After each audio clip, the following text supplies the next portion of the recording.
Why did Obi-Wan try to warn and protect Vader at the end of their duel in Episode 3? Legends. Today, we're going to talk about why did Obi-Wan try to warn and protect Vader at the end of their duel in Episode 3. So, without wasting much of your time, let's get to the video.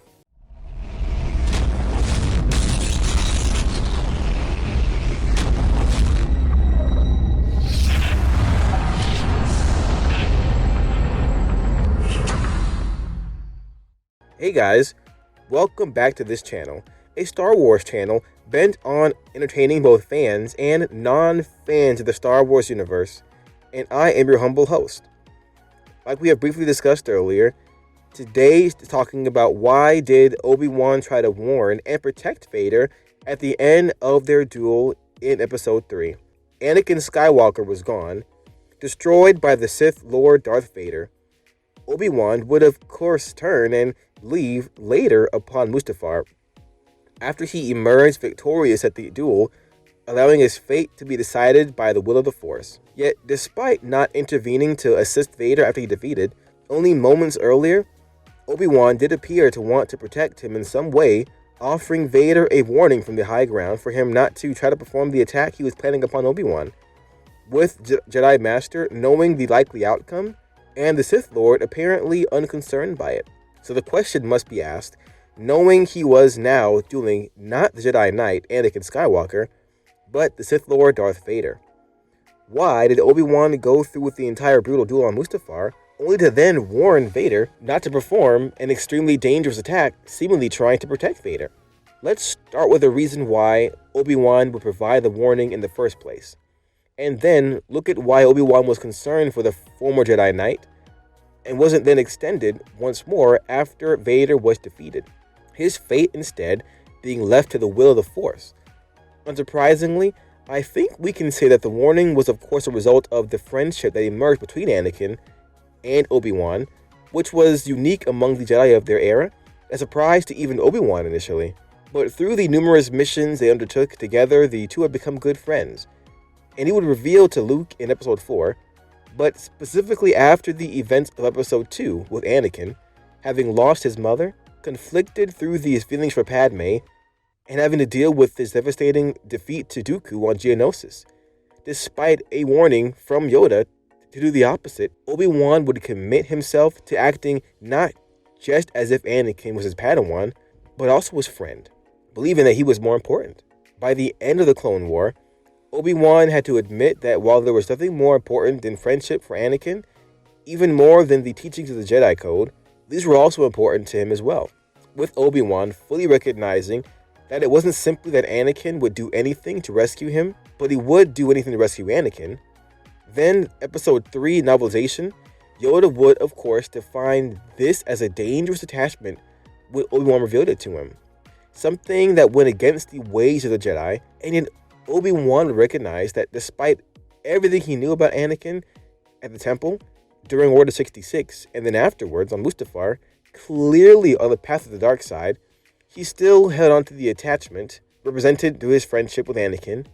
As novelization reveals near the beginning of their duel on Mustafar, Obi-Wan knew that to strike Vader down wouldn't just be significantly difficult, but cause devastation to himself.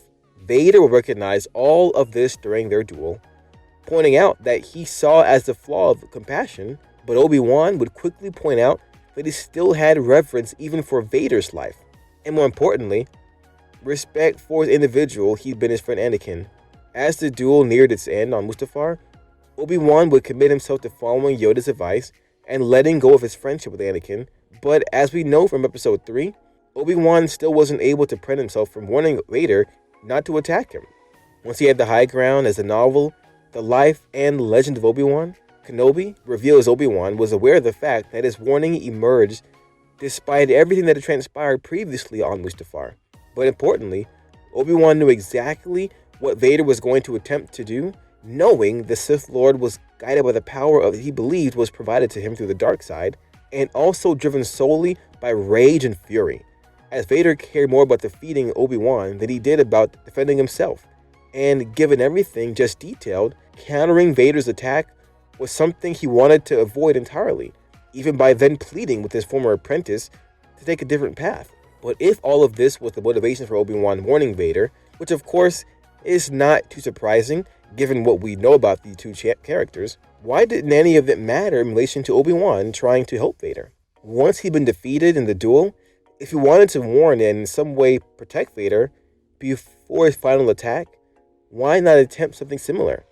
Afterwards, the Legends lore reveals the importance of the final moments between Obi-Wan and Vader on Mustafar, with Obi-Wan looking down upon the defeated Sith Lord as Vader faced the Jedi Master.